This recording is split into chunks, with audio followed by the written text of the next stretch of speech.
History of France by Charlotte M. Yonge. The Earlier Kings of France. France.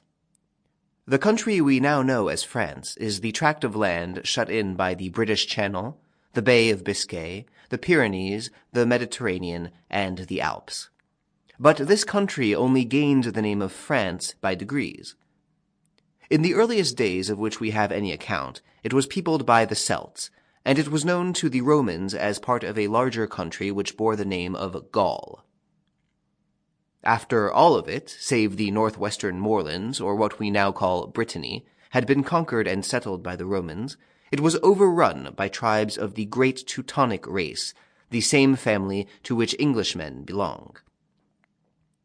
Of these tribes, the Goths settled in the provinces to the south, the Burgundians in the east around the Jura, while the Franks, coming over the rivers in its unprotected northeastern corner and making themselves masters of a far wider territory, broke up into two kingdoms, that of the Eastern Franks in what is now Germany, and that of the Western Franks, reaching from the Rhine to the Atlantic.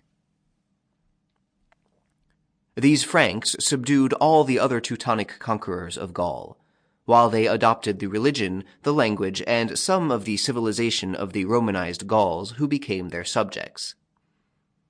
Under the Second Frankish dynasty, the empire was renewed in the west, where it had been for a time put an end to by these Teutonic invasions, and the Frankish king, Charles the Great, or Charlemagne, took his place as emperor at its head.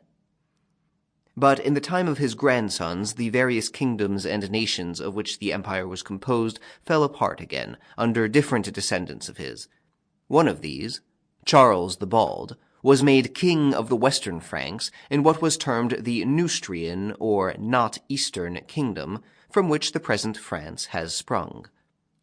This kingdom, in name, covered all the country west of the Upper Meuse, but practically the Neustrian king had little power south of the Loire, and the Celts of Brittany were never included in it.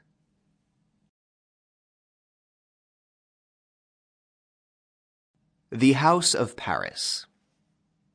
The great danger which this Neustrian kingdom had to meet came from the Northmen, or as they were called in England, the Danes.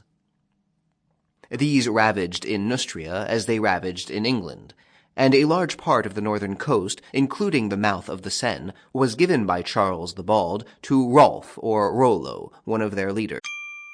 Sample complete. Ready to continue?